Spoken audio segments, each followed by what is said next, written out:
When you think of Melbourne, you might conjure up images of laneways, football, Hell! What a grab! trams. But if you come to the CBD, one of the first things you'll probably notice are these things. You don't see too many of them that are actually going, but you see them parked in the most peculiar places. But the worst is like seeing the helmets everywhere. They're just random, at random spots. E-scooters. They're a constant sight on the Hoddle grid and a vexed issue amongst city residents. They're bloody brilliant. You just go around, hop on one, easy to use, and you just fly around without getting a taxi everywhere. They're actually quite good. I think they're a pain in the arse and they should get rid of them, okay? I think people see them as a toy. I don't think they see them as a vehicle. They don't seem that dangerous until something happens. I would say that the Melbourne trial has definitely been a success. 2,500 e-scooters have been strewn across the city since inner city councils and the state government began a trial with 2 e-scooter providers early last year. So here is our vehicles that are awaiting repair. Lara Nicholas manages the operations of Lime, one of the scooter providers in Melbourne. We've had over 5.5 million trips occur on e-scooters since the start of the trial in February 2022, and I think this really cements it as Australia's biggest micromobility program so far. The government says it still hasn't committed to the e-scooters being made permanent, and there seems to be one major concern around them: safety. Safety is Lime's biggest priority, and we just have zero tolerance for people doing the wrong thing. My advice to riders would be, please wear a helmet, ride solo, stay off the footpath.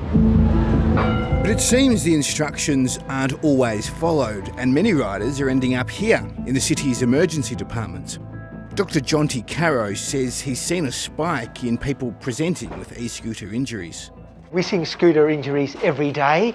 The more than 500 injuries we've seen averages out at least one a day. I've spoken to colleagues around town and we're all seeing scooter injuries essentially every day. One of the most common causes of accidents, according to Dr. Caro, is alcohol. It significantly increases your risk of an accident, and we're noticing that in fact a lot of our injuries, our peak time is between midnight and 2 a.m.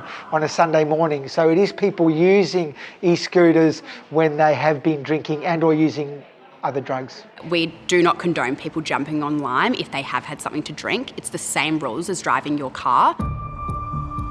But it's not just riders under the influence that are at risk.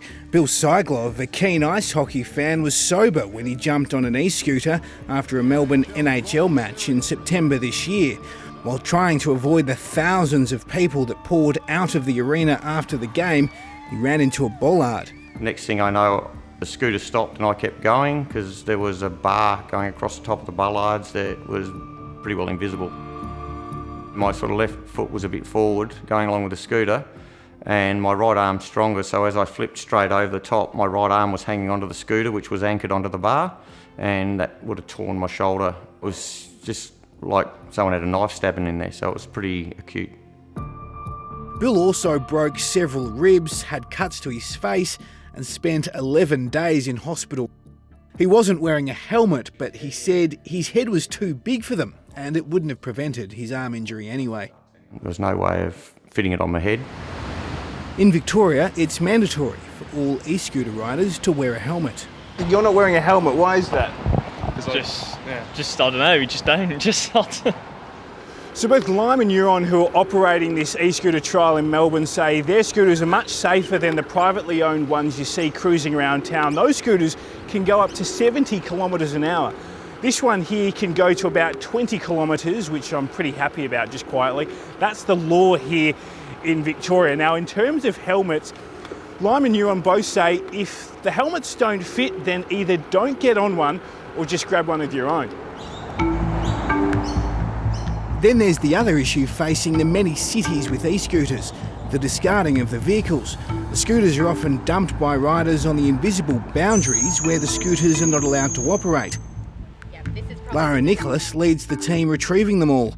It's a 24/7 operation. So we're just going to scan to collect it.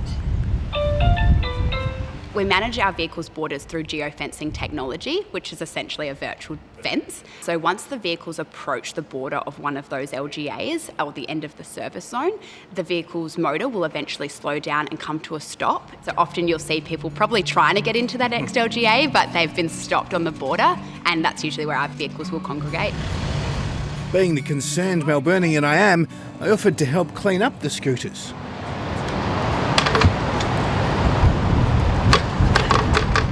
At least I tried. Both Lime and Huron acknowledge bad user behaviour is a problem and are planning to introduce new technology that will make the scooters safer. Melbourne's shared e-scooter trial continues until early next year, and after that, the state government and councils will decide whether they'll become a permanent fixture. They are convenient, accessible, environmentally friendly ways of people getting around. It's about making them as safe as possible. Thanks. Our trip has ended. See you soon.